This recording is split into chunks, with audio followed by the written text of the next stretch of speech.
Good morning, fellow Toastmasters and guests. I'll turn the meeting proceedings over to our invocator, Steve Smith. Thank you. As we meet here this morning, I can't help but be mindful of this terrible pandemic that's gripped the world and millions who are suffering. So I call for us to be mindful of this opportunity that we have and keep us thankful for the opportunity that we can get together in this fashion and to help us all to learn and help all of us to help others to learn this morning. Amen. Amen. All right, we'll do the pledge and ask everybody to mute their mics, please. Oh. I pledge allegiance to the flag of the United States of America and to the republic for which it stands, one nation, under God, indivisible, with liberty and justice for all. Amen. Amen. Good morning, fellow Toastmasters. I see we have a guest, Sierra. Sierra, can you unmute and introduce Hello. Hello. Hi. Where you from, Sarah? Oh, there's the end of that. Sierra, can you unmute and where you're from today? What's wrong now? I'm so sorry. Can you say that again? Can you tell us where you're from today? Yeah, absolutely. Sorry, I just muted the audio real quick. So I'm actually from Northern Virginia, but right now I'm in Buffalo finishing up my degree at Canisius College. Oh. Sierra, thank you so much for joining. Good to have you. Thank you so much. Are there any announcements from the floor? Margot? Couple things. Number one, this Saturday, if you would like to do a run in the orchard, we have a 5K starting at 10 o'clock in the morning. On the 23rd, if you would like to experience a star show, Steve Smith will be in my backyard doing his usual routine. And then if you can't come this Saturday, we're doing another 5K orchard run on the 30th of January. So we're trying for a little normalcy. We're trying everything outdoors. So join us if you can. Thank you so much, Margot. And we'll post that in the chat by who is coming in late. And are there any other announcements? All right. Before I turn things over to Nancy, our Toastmaster for next week is Steve Smith. And so I want to give Steve the opportunity to know that far in advance. So Steve will have a theme, I'm sure, by next week. All right. Without any further delay, I'll turn things over to our Toastmaster, Nancy Faery. Nancy. Thank you, Mr. President. What a great start to the day. I love Thursday mornings because there's structure. The rest of the week seems to be a kind of just float along, and so I really appreciate and also connecting with all of you is the most important, even though I only see faces and heads and bobbing around. But I know that I know you, so I feel you close to me. This morning, I chose a theme that is kind of close to my heart. I was thinking back in the early pandemic when toilet paper, hand sanitizer, eggs, art supplies, gym equipment, all the kitchen staples, they all flew off the shelves and they were all back ordered, couldn't get anything. I remember what it was like when you felt like you were buying toilet paper on the black market. If you come into this back room, I'll sell you a roll of toilet paper for $3 or 2 for $7. But soon the staple items became more readily available, I guess, as they speeded up production and released them from the warehouses or whatever. But yet that loneliness and isolation of the social distancing kind of became the norm. and pet adoptions. They totally skyrocket. The most demand quarantine find has become furry friends. 33% of Americans fostered or adopted dogs or cats, and many individuals and families chose to purchase from breeders. So our theme for today is pets. I'd like to see, raise your hand if you are, or if you've ever been touched by the love of pets in your heart, had your heart touched by a pet. Okay. Raise your hand if you currently have a pet. And if you are one of those people in the population that's not a pet fan, raise your hand. I don't see any. Okay. So this morning I brought a new guest. This is my little baby. She'll be a year old next week. Her name is Maya, and she is Shih Tzu, Chihuahua, and Pug. She was a oops by a breeder of Shih Tzus. What I heard was that the Shih Tzu breeder, her boyfriend came over with his Chihuahua, and they had a little litter that they wanted to get rid of. So she was a product of that. She's got 7 toes on her front feet, on each front paw. It kind of looks like a baseball mitt. I don't know if you could see it, but she's pretty unique in her own way. She hates to get dressed up, but I do it anyway. I don't know why. I always thought I would never do things like that, but when you're bored, you do stupid things like dress your dogs. So she's going to be laying over here joining us today. She probably won't be on the camera because she's not a morning person. So I'd like to do a toast to all of the pets who have brought joy to our lives, to all of the hearts that have been touched by an animal, and to those people who leave the pet loving to someone else. Here, here.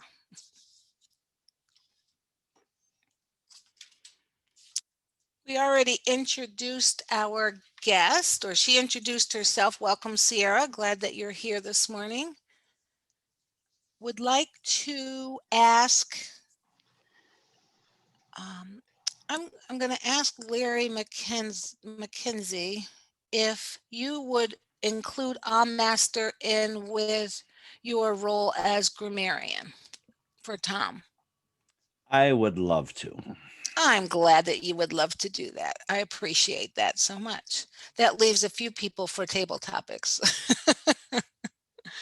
Okay, so our job holders this morning are Kate Banks has a word for us today. And could you share that word with us and give us a definition? I sure will. Thanks, Madam Toastmaster. Our word of the day today is mirage. A mirage is an optical illusion or something that appears real or possible but is not. So I'll put that in the chat. Please try to use that today. Mirage. Mirage. What a great word. Now I used it. The next person I just sort of halfway introduced is Larry McKenzie. Would you tell us what the Master / grammarian does? Good morning, Madam Toastmaster. This morning, I have the distinct pleasure of not only being your grammarian, which will report on both exceptional and poor uses of grammar, but also filling in as the Master, where I will be counting the ums, ahs, pregnant pauses, and any other use of filler words. And as we are talking about pets today, I had a family pet, which was a golden retriever who had been with us for many, many years. His name was Yogi, named after Yogi Bear. Not Yogi Bear, but Yogi, you'll be with me. Anyway, he is no longer with us, and he was a family friend, and it was very difficult to add another member to our family after we had lost Yogi. And now we have a wonderful German Shepherd. His name is Max. And he's so nice that the neighbors don't come knocking on our door because he makes loud noises, which is wonderful. So thank you, Madam Toastmaster. I will call up, when I'm called upon, I will give my report. Thank you most kindly, Larry. And Jackie Kinney, do you have a quote for us today? I do, thank you. Roger Karras said, if you don't own a dog, at least one, there is not necessarily anything wrong with you, but there may be something wrong with your life. And Elizabeth Taylor famously said, some of my best roles have been with dogs and horses, not leading men. Thank you, Madam Toastmaster. I love them. Thanks, Jackie. And along with giving us a chuckle, I'm going to invite Samir to share a jest with us this morning. Are you on, Samir? Sure. Can you guys hear me? There you are. So I have a couple jokes. One involves maybe not a pet, but why does a chicken coop only have 2 doors? Because if it had 4 doors, it would be a chicken sedan. Oh. Oh. What do you call a group of electrons staging a coup? The resistance. Okay. So a KGB inspector goes to visit a Siberian prison to check on the inmates in their cells. First, he goes to the first cell and asks the inmate, "Why were you arrested?" The inmate replies, "My watch was always 10 minutes late, and thus I was always late for work, so they assumed that I was late because I was planning a coup." He then proceeds to go to the second cell and ask the inmate the same question. The inmate replies, "My watch was always 10 minutes ahead, and thus I was always early for work, so they assumed that I came because I'm a spy." After that, he goes to the third cell and asks the inmate the same question as the previous 2. The inmate replies, "My watch was always correct, and thus I always came to work on time, so they assumed I smuggled the watch from the West." I don't know if that's too dated for No. today, but and then I have a couple comics. Can you guys see this? Yes. Okay. And then, Can you read what it said though? sure. It's tiny. Never ever think outside the box. And then there's this one. There's no justice in the world. There's some justice in the world. The world is just. All right. Thank you, Madam Toastmaster. Thank you, Samir. How many other people are laughing at 7:15 in the morning? 7:14. Thank you so much. And Larry, excuse me, Larry Eggert is our timer. Could you please explain to us the importance of your role? I have probably the most important role this morning, keeping the time. I will be timing speeches and evaluations and table topics. Now, if I remember correctly, table topics are 1.5 to 2 minutes with a 15-second buffer. Speeches generally 5 to 7 minutes with a 30-second buffer. Eric is nodding his head, so I got 2 right so far. And evaluations are 1.5 to 2 with a 30-second buffer. Oh, come on. 2 to 3. 2 to 3. Let me write it down. 2 to 3 with a 30 or 15? 30. Buffer. 30. 2 out of 3. And I will be watching time. This is Miss Nancy. Whatever, right? Yeah, I love it. I'm just starting the tea, so give me a break. I will give you a break. Gerald, could you please tell us what the Tech and Gesture Master is responsible for this morning? Thank you, Madam Toastmaster. My job today is to try to monitor the tech and see some positives, certainly, and some things we can improve. And also look for gestures. This is probably not the easiest job, being this is via Zoom, but I will give it my best shot. Hopefully I won't be part of the tech follies like I have been in the past. We'll find out. In addition to that, I feel like this past year was all a mirage. I'm going to wake up and I'm going to be somewhere else. Madam Toastmaster. Sounds great. And Mark Campos, you are the quiz master. Would you please share with us what the quiz master does and what you will be looking for? Thank you, Madam Toastmaster, fellow Toastmasters, and our guest. Good morning and welcome.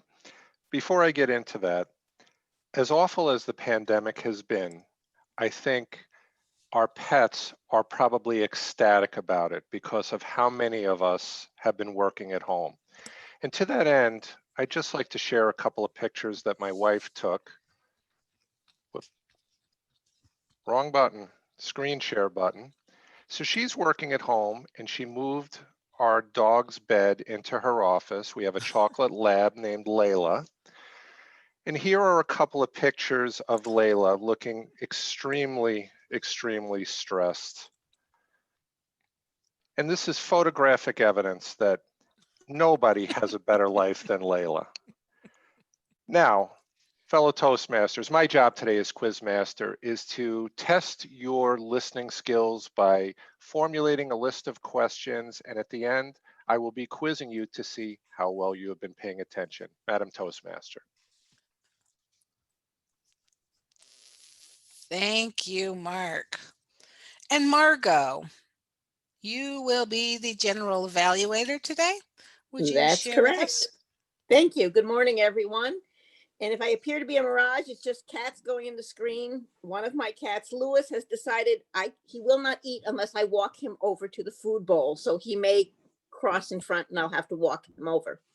In any case, my job today will be to evaluate the evaluators to make sure they are using our sandwich approach and to give any encouragement and suggestions to our Toastmaster, as well as the general member of the meeting. And if Nancy would like me to call for reports at the end, I can do that. Or if not, I can just give a report and let her, whatever she wants, because it's her meeting.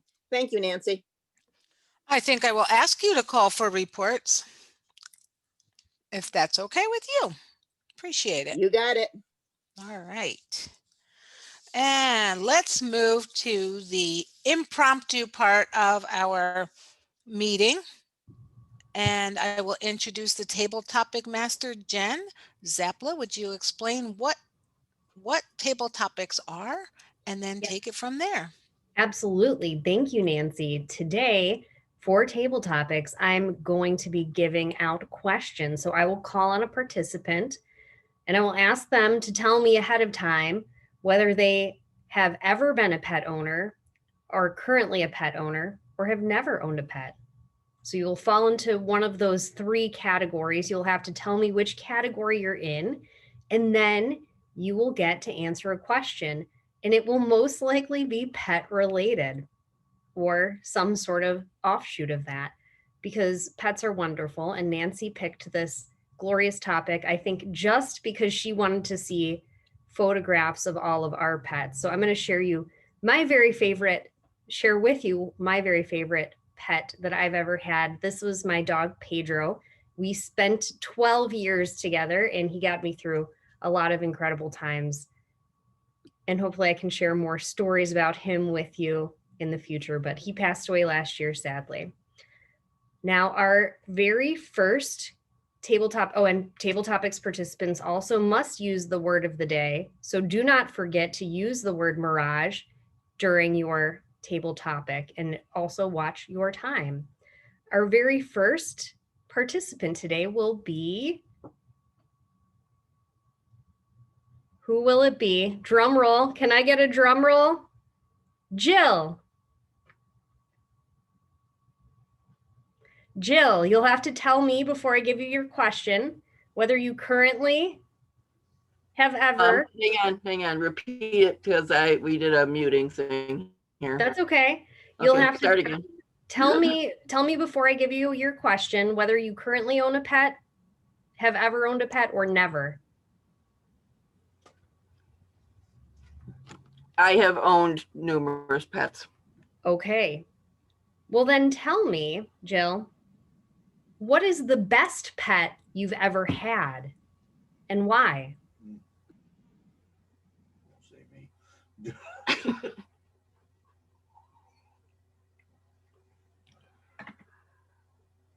Okay.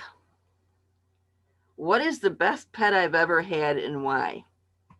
That would be so hard to choose because I have had so many pets over the years. I've had horses. I've had what seems like a gazillion cats because we had a barn. And of course, we had barn cats plus house cats. We've had dogs. My sister had guinea pigs. I've had aquariums. I think that's the limit of the pet species off the top of my head. I would have to say that my best pet ever was a dog that I had named Mindy. And Mindy came to us at a tough time in our lives. My husband brought her home 3 months after his brother was killed in a hit and run accident. And he brought her home from the local dog catcher had caught her quite a long time before, but she was such a nice dog, he did not want to take her to the SPCA. Mindy was a beautiful little dog.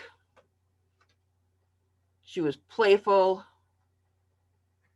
She was the first dog we ever had that actually liked to play when she got older. And she got me through things after the divorce. So she was not a mirage to me. She was a valid thing. Thank you, Mrs. Topics Master. Thank you, Jill. Dogs and cats and birds and all kinds of a menagerie of animals that Jill had in her life. I would like to give our guest an opportunity to speak, and I will allow our guest to pass if she's not interested in participating. But Sierra, would you like to participate in Table Topics with us today? Yeah, I'll give it a shot. Okay, so you'll have to tell me first if you've ever had a pet or not, and then I will give you a question. I have had a pet before, yes. But not currently. Right now I own a fish, but that's about it. Okay, well, tell us the pets that you have owned or previously, what your favorite memory of your pet is. And don't forget to use the word of the day, mirage. Yeah, absolutely. So the pet that I have the biggest memory of growing up in my family was a beagle named Woody. He was a very weird dog. He was not a beagle that you would be able to spot on the street. He was very big, but he was fully bred beagle. And probably my favorite memory of him was kind of a time of grief in our family. My dad was in the military when I was growing up, and he was gone a lot overseas.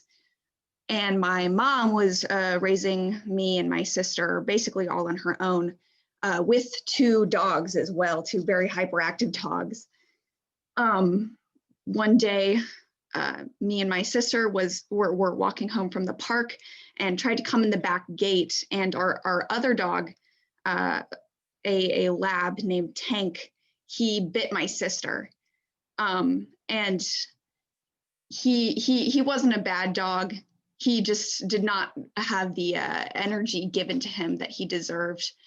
And so we had to let go of Tank, unfortunately. after so long, Tank and my time with Tank almost seems like this mirage. But after that, Woody really missed Tank. We could tell he missed having the companion, but he was, after that, allowed into the house. He was no longer an outside dog. He became a different kind of member of our family. And after that, he started sleeping in my bedroom with me every night. And then from then on, for almost 7 years, until we lost him a few years ago, he slept with me in my room every single night. And even though he was a snorer,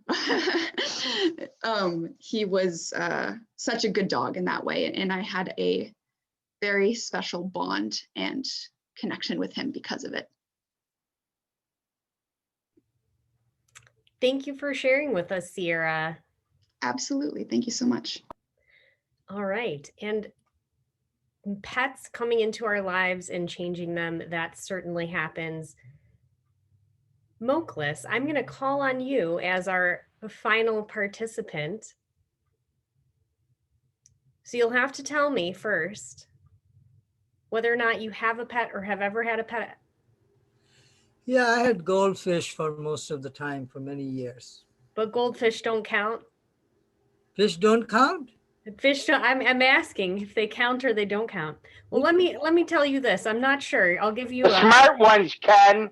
Smart ones count. I did have a fish named Mickey. He had a theme song, so I don't know. Maybe your fish had a theme song. Nemo was a smart fish. Nemo was a smart, that's true. So Moklis, this is going to be a tough one with a fish, but I'll tell you and I'll give it to you anyway because it's my favorite question. When I first met my dog, I rescued him and I went and picked him out at a shelter. And I walked in, and it's hard if you've ever been to a shelter. All the animals are going crazy and barking, and it's a bit stressful for everyone. And I still remember there was a beagle next to him that my boyfriend at the time said, "Oh, this beagle looks really nice." And I was like, nope. Right below all of these animals going crazy was my dog sitting perfectly still. And I just looked at him and I took, we never looked at another pet. So how, in your experience of owning a pet in the past, like tell us how you chose one another. Well, Madam Toastmaster, fellow table topic master, and fellow Toastmasters, and of course guests. I actually fell in love with owning a fish, goldfish, not a particular fish, just goldfish. I love the color. I must have had for 10 or 15 years, 2 or 3 different ones. And then I discovered the koi fish, which is a variety of goldfish. Unfortunately, I didn't actually own, but I lived in Singapore, Sentosa Island, where there was a pond just like behind me with 500 to 600 5-10 pounds koi that I could feed with my hand. They will all come and actually bite on top of my palm and eat the food. So I used to go there almost every day. I didn't own them, but I felt they were like my pet. And I still imagine in my dream or vision mirages of that pond and me feeding those fish. Koi fish has a very interesting history of a couple of 100 years or maybe even 1,000 years. They are first started in China and then it's most favored in Tokyo or Japan. As I said, they have international competition where the best koi fish is just like dog competition and cat competition, everything. So they are considered a big favorite part of people's collection. So my favorite fish is koi fish. My favorite pet was always a goldfish. Madam Table Topic Master. Thank you, Moklis.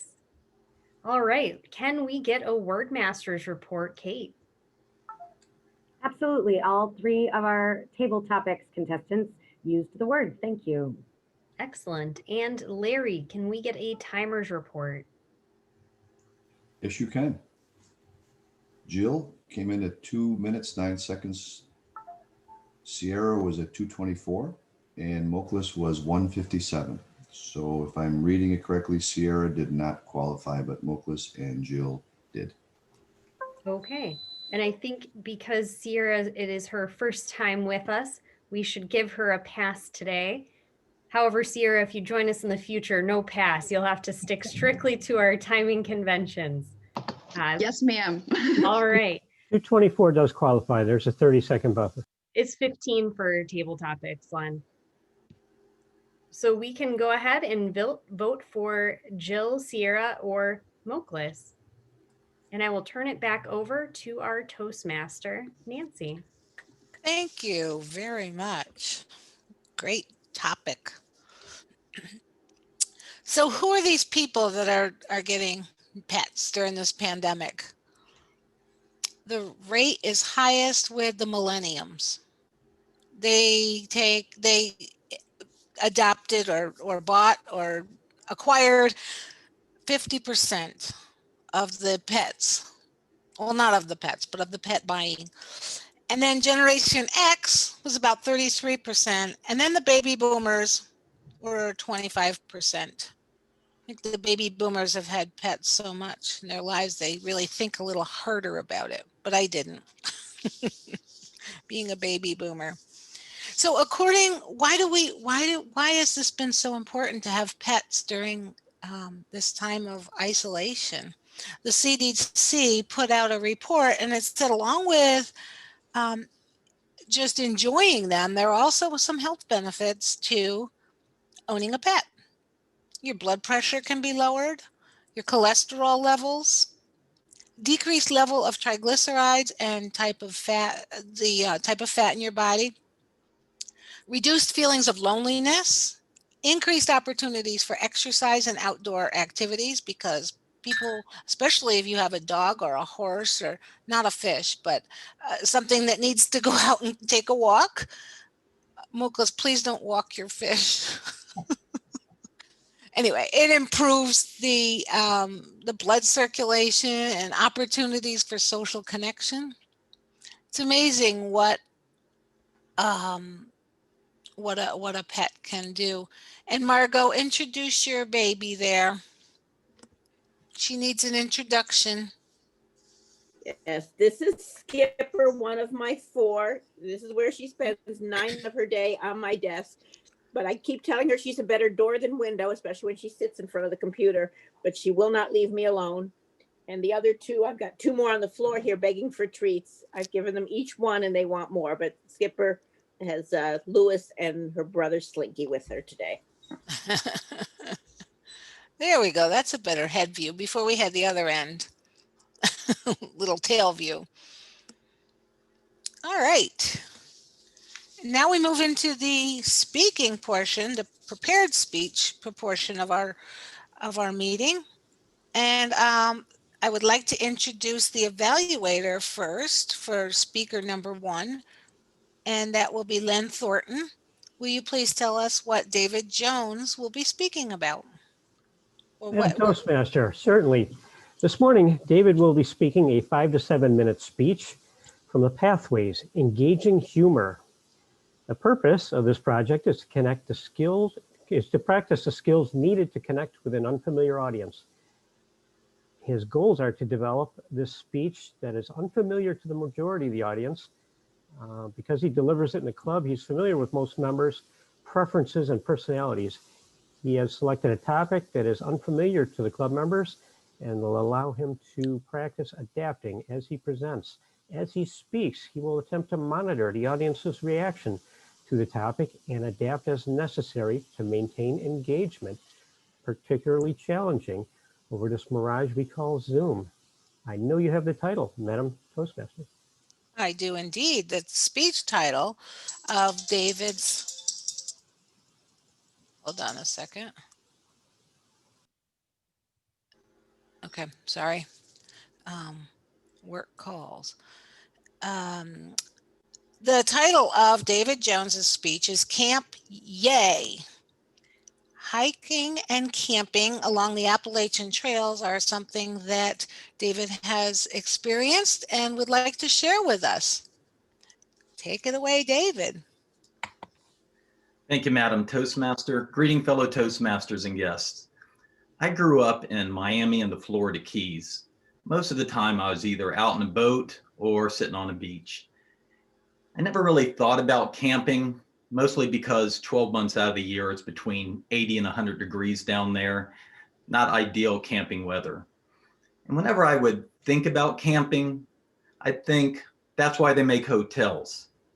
It's got indoor plumbing and air conditioning.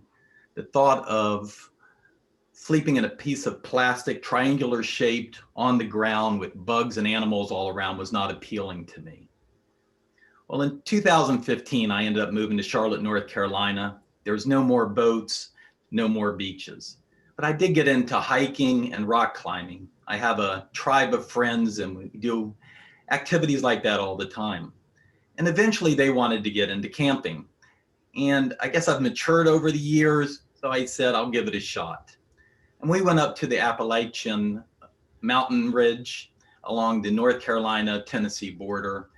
And it's over a mile above sea level. It's really high up and the weather's beautiful. And when you're up there, you look around 360 degrees, there's nothing but mountains for all the eyes can see. It looks like a mirage, but it's real.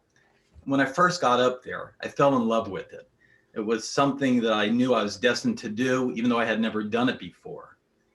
And I told my friends as we stood there, it's like, I want to go out there. I want to, like mountain number 7 is where I want to go. And they said, good luck with that. They had no desire to hike that far. And that's when I started solo hiking and camping along the Appalachian Trail. And on average, I go anywhere from 7 to 10 miles. I'll hike out, set up camp, spend the night, and then hike back the next day. And it's very exhausting mentally and physically because I usually start off at about 5,300 feet above sea level. We'll go up to 6,600 feet, down to 5, up to 6, down to 4, up to 5. It's exhausting.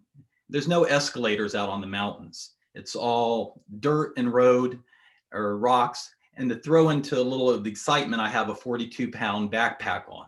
So it is an exhausting and challenging adventure, but I just love to do it. And there are some interesting things out on the trail that you have to be aware of. Number one thing is water. You can't carry that much water with you. You have to be able to make your own water and be able to find it. I have a filtration system where I will find a little stream or a little waterfall. Unfortunately, the waterfalls are not like Niagara Falls. They're little trickle waterfalls where you have to try to get your water container in there, get the water, filter it, and then you can drink it. The other odd thing I do, and I've been camping a lot over the COVID-19 time. Almost every other weekend I'm out in the trail. I think I'm a bit of an expert or at least advanced camping. And the thing I do is, and I don't know if I do it because I'm a man or if I do it because I'm a human, but I always have to build a campfire. And there's really no reason for it. I don't use it for cooking. I don't need it for light. There's no bugs a mile above sea level. And it doesn't really keep you warm. I mean, when you're close, it keeps you warm, but if you're here, it's not warm. When I go to my tent is cold. It doesn't really help me in any aspect other than just to stare at it. And I usually just stare at the fire, look at the stars, stare at the fire, look at the stars. That's what you do at night when you're camping. There's nothing else to do, especially when you're a solo hiker. And it makes me smell like smoke. The smoke gets in the tent. The whole thing is nonsense, but literally I've done it 20 times over the past year. It's just something that compels me. But the biggest stressor I have when I'm out camping is this guy. And this is not for planting flowers up on the mountains. This is for going potty. You have to dig a hole in the ground about this big, and that's where you go poopy. And after you do that, you put your toilet paper on top, you cover it back up with dirt, pack it down, and then Mother Nature does the rest. It sounds simple enough, but of course, if I'm involved, it's not that simple. Because when you're at home, you go to the bathroom in a device about this big. You just sit down, you go, you don't worry about aiming, you don't worry about anything else, you just do your business. But when you're out in the trail or in the woods and you have to go to the bathroom in a hole about this big, you have to get down, you have to aim perfectly, you have to balance yourself, you have to look out for bears and look out for other hikers coming, and you have to have the perfect aim. Because if you miss this hole, it's going to plop over here. Then you're going to have to, scoop it into the hole like this. And then you don't have a hose. There's no way to wash the caca off of this. So you have to try to wipe it off, and you can never get it all clean. And you're not going to put this back in your bag. So you have to walk around with your caca stick. And that's basically what I do for fun. And I know you're probably thinking, why don't you just hold it? It's only a one-night trip. That would be ideal. But when you're hiking 7 or 10 miles with a 42-pound backpack on, Mother Nature says, no, you're going to go right now, right here. So it's not an option. So the next time you all are at the Bills game or at a vineyard or at the gym or jogging, think of me up on the trail, smelling like smoke, sweating to death, and walking around with my caca stick. And that's why I always say, camp, yeah, Madam Toastmaster.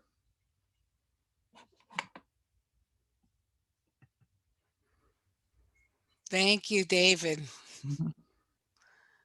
And our next speaker will be Carol Ann Halstead, and she will be evaluated by Beth Banks. Beth, would you share with us what you know about, I believe Carol's next. Yes, what you know about Carol's speech. Good morning, Ms. Toastmaster and all fellow Toastmasters. Carol will be working from, let's see, I'm not exactly sure which one it's from, but she will be storytelling for us. And her title today is Freaky Friday. I'm really looking forward to hearing about Freaky Friday. Carol always has some very interesting stories to tell, so I look forward to that. Madam Toastmaster. Thank you. Take it away, Carol. Madam Toastmaster, fellow Toastmasters and guests. It was a Friday in January. I had the day off and I made an appointment to have my hair done. I was living in Lewiston at the time, and it was a short drive to the hair salon. I probably got there about 10 in the morning. About 11:30, I was done. And as I opened the door to go out, I was met by howling wind, swirling snow, and zero visibility. I could hardly see my car in the parking lot. So I drove home, which was a bit difficult with the low visibility. In fact, even though it would have been a mirage, I thought I saw the abominable snowman. I arrived home and my father was there because he was retired. My mother was working at a bank in Niagara Falls, and they were letting them come home early. However, by the time they let them go, the roads from Lewiston to Niagara Falls weren't very accessible. We got a call from a neighbor who was working out of town, and his wife and young daughter were at home. And he asked if there was any way they could come over and stay with us, because she was very apprehensive about the weather. So they did. They spent the Friday night. On Saturday morning, I was due to go into work as a nurse at Mount St. Mary's Hospital. But of course, I knew I wouldn't be able to drive there. So I called the state police, whose barracks were right across the street from the hospital, to kind of ask them how things were weather-wise. And they said there's a 10-foot drift around the hospital. They said just be in touch with the hospital to see what you should do. So I did call, and the person I was talking to sounded very tired. The staff there had been punched in since 7:30 in the morning on Friday. They did call me back and said they were trying to find four-wheel drive vehicles that could come around the area close enough to the hospital to pick staff up. And a little while later, I looked out and a car was pulling in the driveway, and I walked out with some difficulty getting through snow drifts to the car.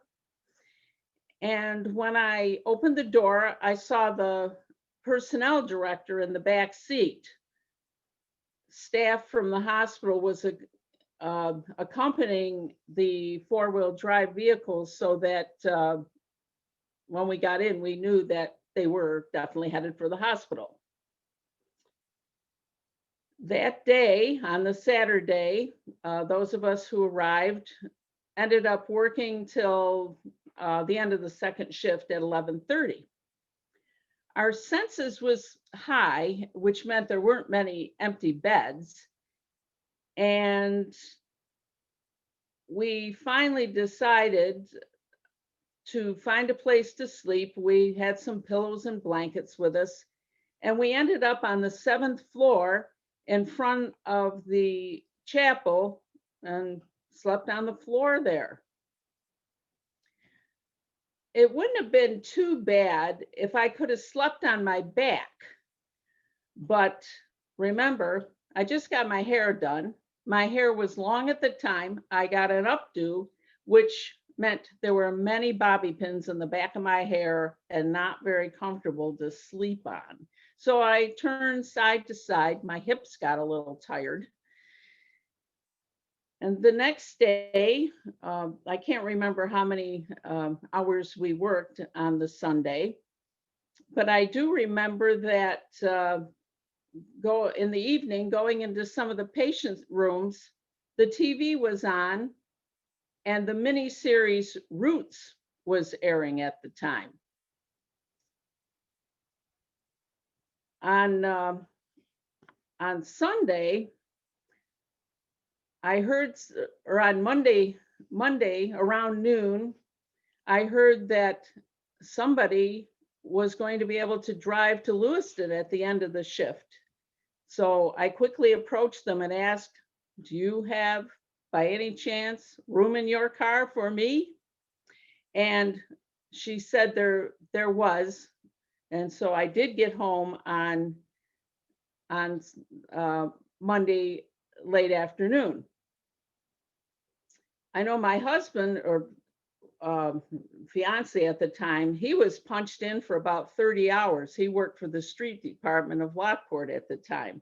So they were very busy with the snow removal. Everyone who lived in Western New York at the time of the blizzard of '77 has a story. That was my story, Madam Toastmaster. Thank you, Carol Ann. Oh, those blizzard, I remember well. Even though I lived in Connecticut, I think we got hit by the same blizzard. I know we did.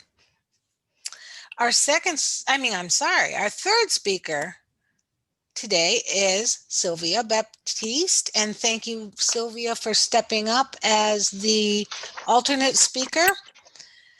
It's always good to be prepared for that position, even though we often don't get called. I appreciate that you were on top of things. And Mike Licata is the evaluator. Mike, would you share with us what you know about Sylvia's speech? Thank you, Madam Toastmaster, fellow Toastmasters, and our guests this morning. This morning, Sylvia will be speaking out of the Pathways Inspire Your Audience speech. Mr. Timer, the time is 5 to 7 minutes. The purpose of this project is for the member to practice writing and delivering a speech that inspires others. The purpose of the speech is for the member to inspire the audience. And you do have her title, correct? I do have her title. Sylvia today will be presenting an uplifting speech for something during the pandemic. We all need that uplift. And Sylvia's title is Today We Make History. Take it away, Sylvia.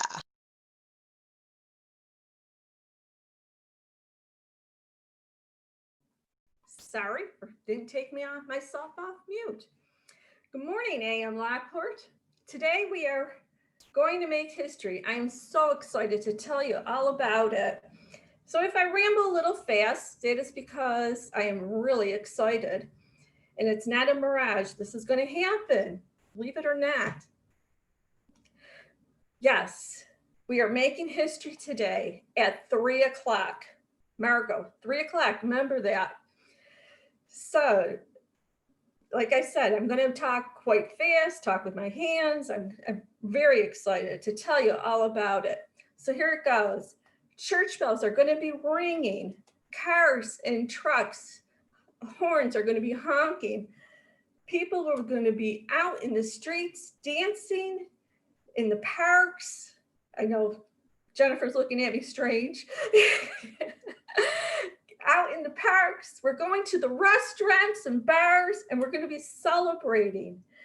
It's for January 14th, 2021 is going to make it into the history books. Our grandchildren, great-grandchildren, great-great-grandchildren are going to read this in schools, history books, and they're going to say, wow, my family members took part of this. It's going to end up being at 3 o'clock, 39 degrees outside. And that's warm. That's a heat wave for Western New York. Cloudy, of course, that's our norm. But that's going to bring us up the 39 degrees also. January 14th, national holiday. It's going to be a paid holiday now on, believe it or not. It is going to be called Free from the Pandemic Day. Yes, at 3 o'clock, this pandemic's going to be gone like it never happened. No one will ever be infected again. We will have no more masks, no more gloves, no more thermometers, no more sickness, no more quarantine days, and of course, no more deaths. We will never, ever hear people talk about the new norm. We will be back to the pre-pandemic normal days. We'll be able to shake hands again, touch someone's arms or shoulders, gestures, giving hugs and kisses to family members that we love. Visit the family members, having coffee, just sitting at a table, having coffee with your parents, grandparents, talking, laughing, having a good time, making arrangements for future trips, and we could do in the summer, being together. No worry about transmitting or receiving COVID-19. We won't have to worry if this vaccine will really work. It's going to be gone, all gone. We'll be at the restaurants cheering on our favorite team, hometown team. And February, we could go to Tampa to watch the Bills at the Super Bowl. Why not? Everybody's going to be traveling, right? So during this time, as I said, there's going to be no more COVID. No one will be taking your temperature and asking you at the same time, have you been around some of the last 14 days that tested positive? Or have you left New York State? Best of all, you will not have the governor on the TV anymore telling us to stay home. This is ending at 3 o'clock today. So at that time, go outside, look at the sky, the gray sky, of course.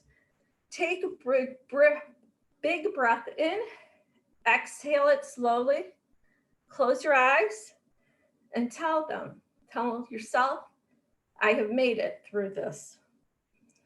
And you'll remember, just like 9/11, that I remember exactly where I was when the towers went down. And you'll remember too where you were today at 3 o'clock. So happy,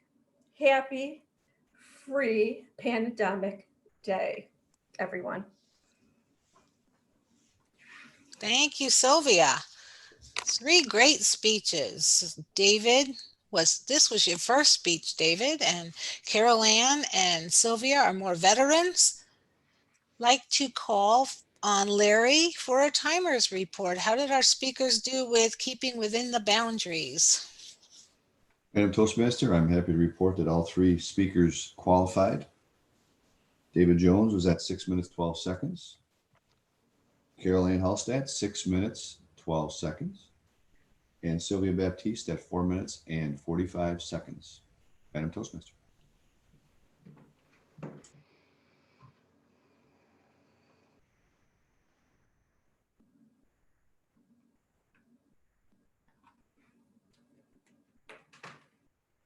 Nancy, you're on mute. Sounded good to me. Thank you, Larry. You have your polls in front of you. Please choose one as the best speaker. It's hard when we have 3 great speakers, David Jones, Carol Ann, or Sylvia.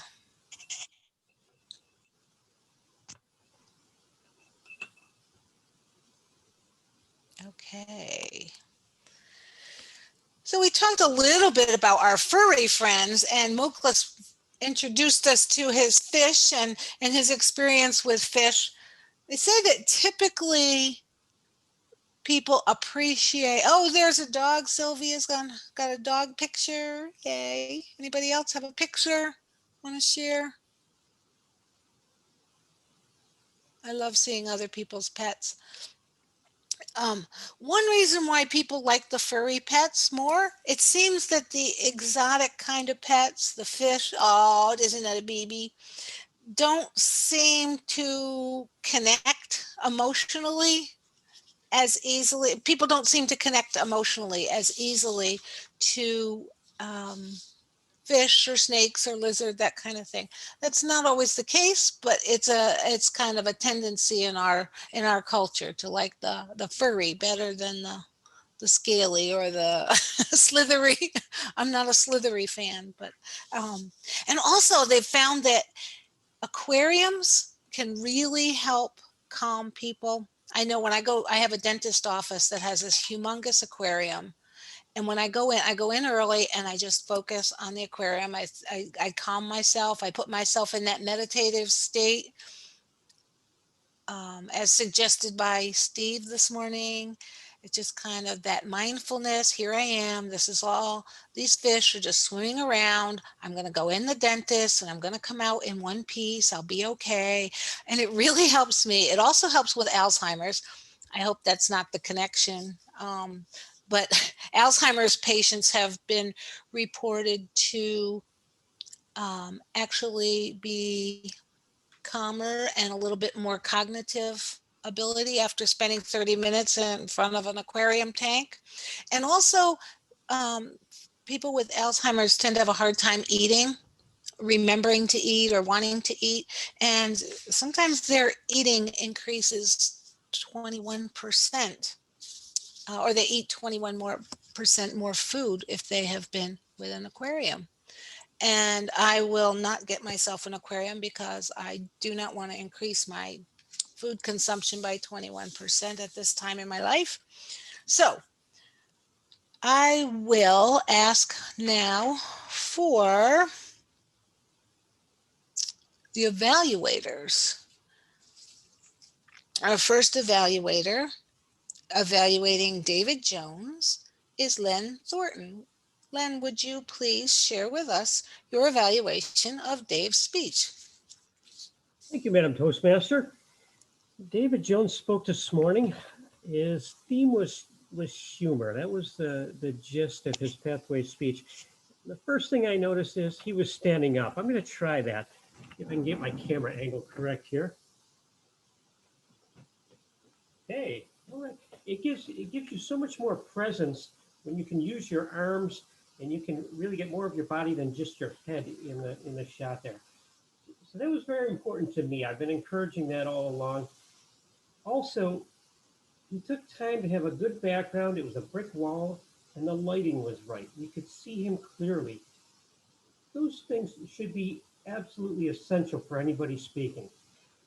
Next, his eye contact. From the first moment he started talking, his eyes were glued on the camera, not off to the side where he was watching himself on the screen, but to the actual camera on his PC or his webcam. That's a wonderful thing, to be able to connect with eye contact on a Zoom meeting. So kudos for that. A couple suggestions. You talked about the water filtration system. I'm thinking you could have gone anywhere with that in terms of humor, where not having a proper water filtration system can cause problems. Just a suggestion there. And if you could have played up a little bit more about the fire and your disdain for the ritual of starting a campfire and the smoke, you can go into a little bit more detail there, because most people do like a campfire. It has a calming effect on them. So that could have been played up a little bit more. Your humor was good. I especially liked your gestures when you were holding your nose in describing your ritual there with the shovel.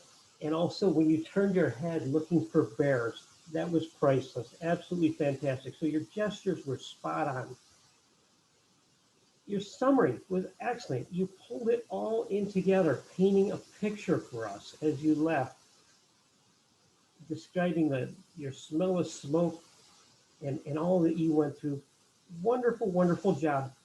One additional suggestion: build around your humor. Write the stories first, build your speech around them. Fantastic job, loved it. Madam Toastmaster. Thank you, Len.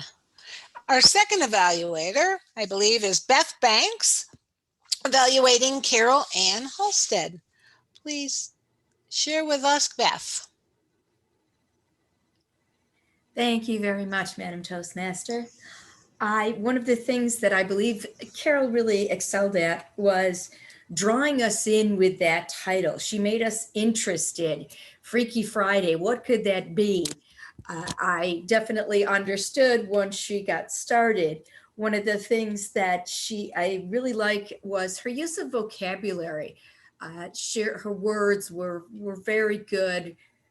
That wasn't a mirage, Carol. You were very good with your vocabulary. You stood, the lighting was good, which I believe you use a phone, you've told us in the past, and that to me has to be very difficult. So that was good. One of the things Carol wanted me to look at was her ahs and ums, and things like that, which she had a few.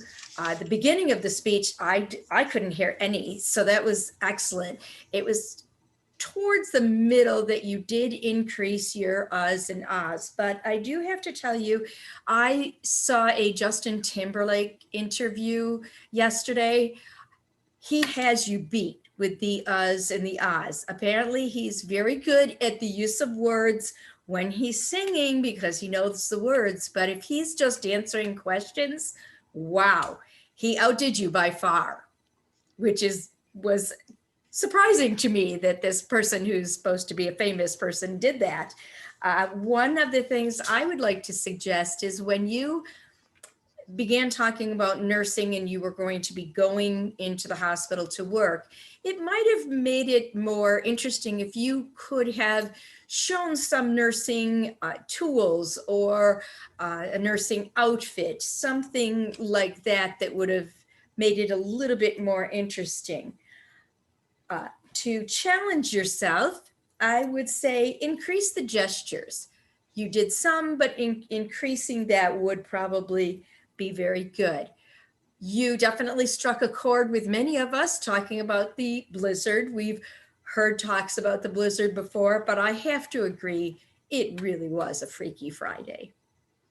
Thank you, Carol, for allowing me to be your evaluator, and thank you, Madam Toastmaster. And thank you, Beth. Our third evaluator is Mike Licata, evaluating Sylvia Baptiste. Go ahead, Mike.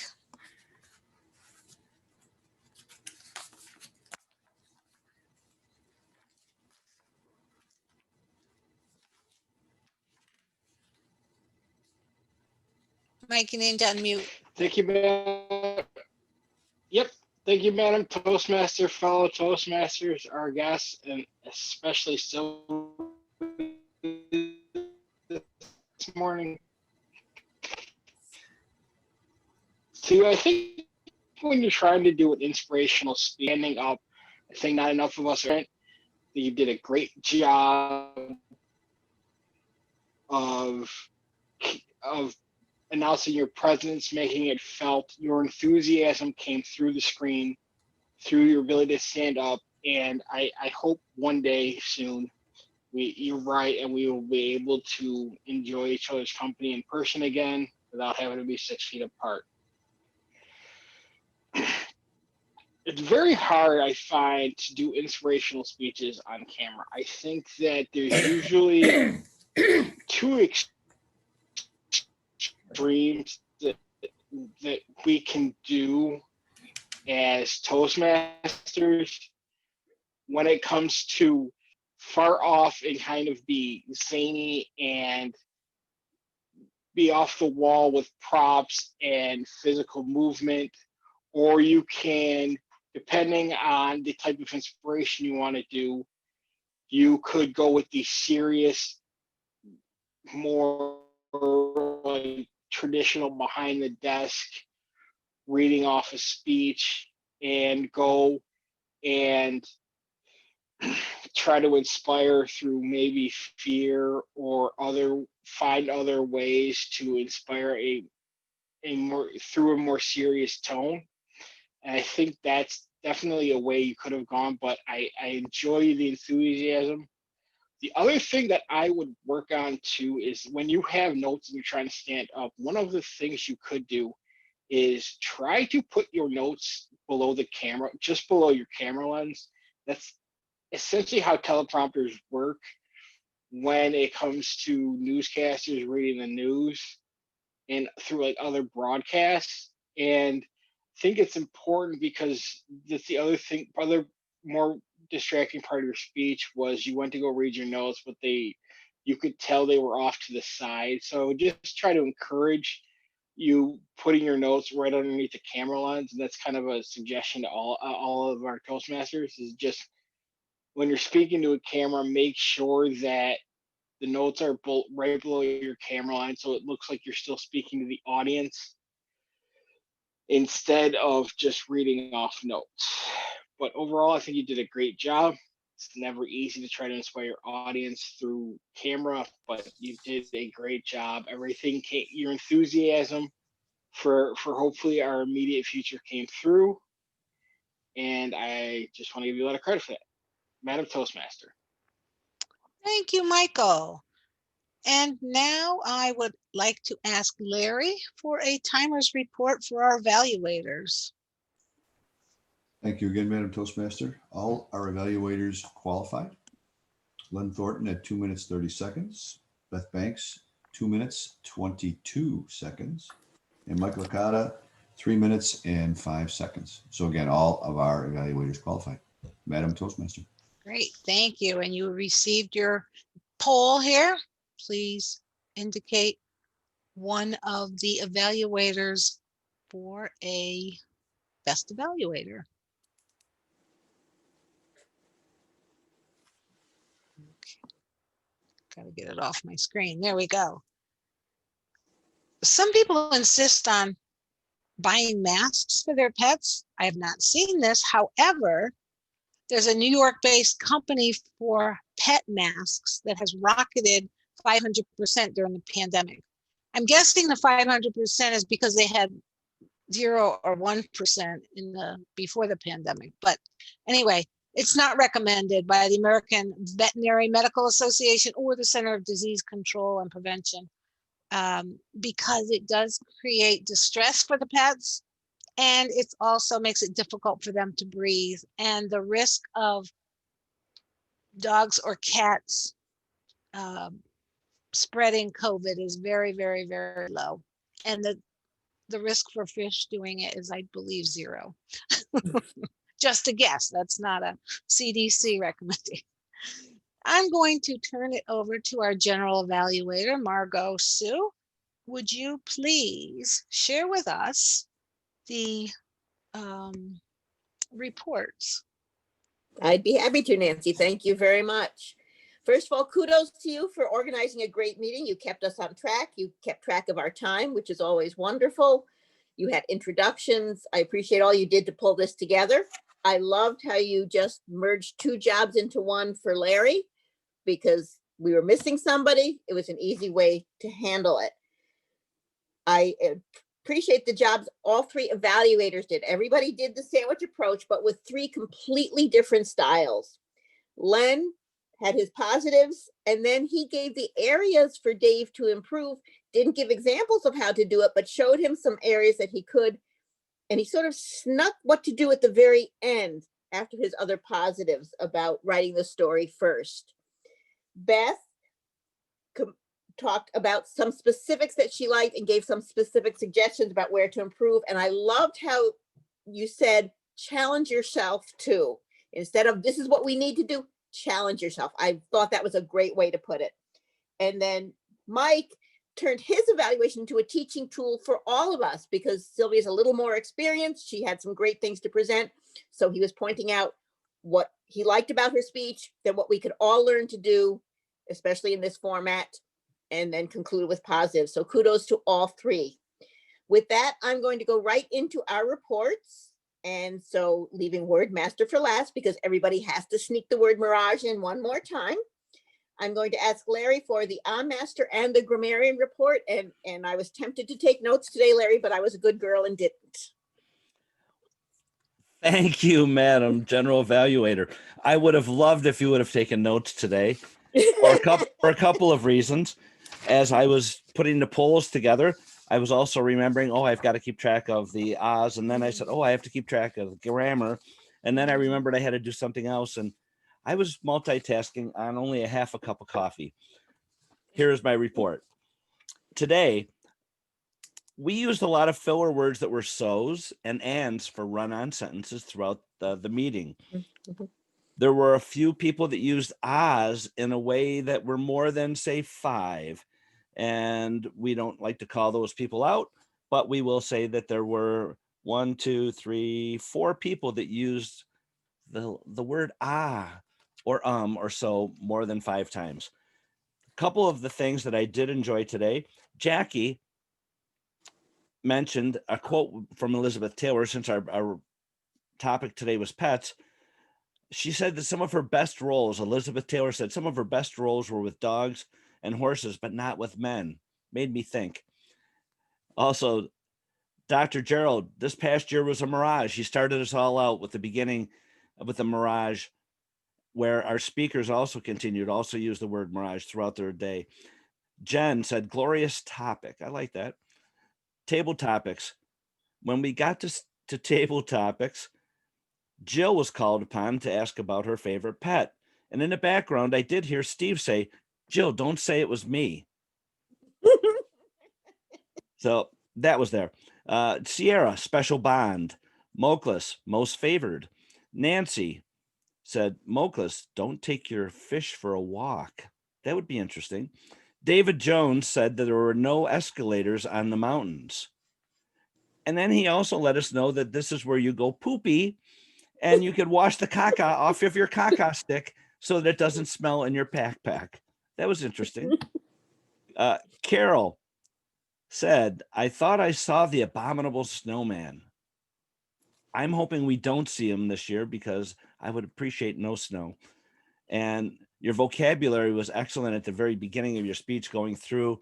And then you started to use the ums and ahs as your evaluator Beth had said towards the end, but there was only a few within that.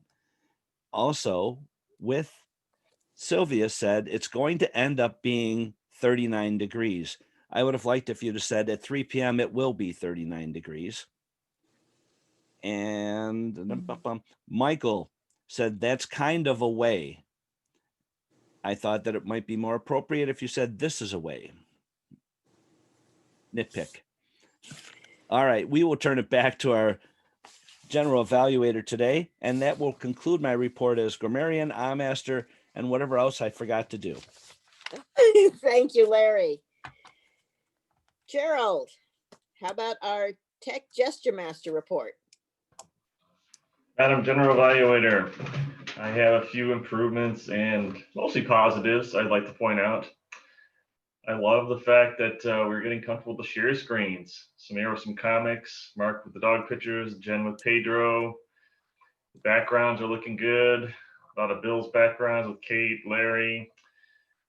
I'm not sure if Dave's a background or not with the bricks, but that looks cool. I like it. Very nice. And Margot had Martha Manor, of course. And Sylvia even came in with a dog pic on her phone, so that was cool. Mostly positives there. A few mute, unmute issues. A few, at least in my computer anyway, issues with sound, but overall pretty good with the tech. Gestures, mostly natural gestures today from the different speakers and evaluators. A few things that stood out with Dave. He said, stare at the fire, look at the stars. So I thought that was pretty good. And Larry and Carol also had a lot of natural gestures as well. So I feel like everybody kind of did that. Okay, I'm glad the grammarian went because I did have a few things in that presentation for them. So missed out on that. Back to you, Madam General Evaluator. Thank you very much. Appreciate that. They are on the list though, Gerald. All right, Mark, how about some questions for us? All right, fellow Toastmasters. This is from before the meeting technically began, but in what year did David's dad start taking him to the rock pile? 1964. Correct. Nancy showed us her pet Maya. How old is Maya? 1 year. 1 year next month to be exact. Am I correct, Nancy? Next week. Next week. All right, I guess I'm wrong. Okay. All right, scratch that. That's what I get for getting technical. Okay. We could have filled up the quiz master's role with everyone's pet names, but here's just a couple. What is the name of, or what was the name of Larry's golden retriever? Larry McKenzie. I know. Come on. Yogi Bear. Yogi, yes. And what is the name of my chocolate lab? Layla. Correct. The most crucial question of the day, though. Do fish count as pets? Yes. Yes. I thought we established only the smart ones, but where was Moclus when he was feeding koi in a pond? Singapore. Correct. Where is David Jones from? North Carolina. Florida. Charlotte. I meant originally from originally. Florida. I Yes, meant originally. Florida. Miami and the Keys. What activities did he take up when he moved to Charlotte? Hiking. Hiking. And Camping. Hiking and rock climbing, I believe. rock climbing. Yes, right. His initial answer was. And most importantly, and there are two acceptable answers to this question. What did David do in the little holes he dug? He went poo-poo. Poopy. The other acceptable answer is Caca. Push the caca in. Being the juvenile that I am, I'm just looking for excuses to say poopy and caca and have you do the same. What miniseries was on the Patient's televisions when Carol? Okay. And last but not least, and I think this is a good question to end with, when precisely will the pandemic end? 3 o'clock today. There you have it. Madam General Evaluator. Like magic. May I also make a point of order if I could? Sure. Madam General Evaluator, since Mark brought it up again, I did happen to look it up before I mentioned it in my grammarian report. Caca is an actual word in the dictionary. Yes. I wasn't quite sure. It does mean excrement. Correct. Yes. Yeah, excrement sounds so formal.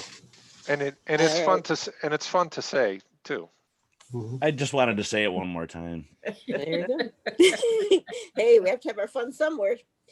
So I believe the only report left is Wordmaster. Am I correct?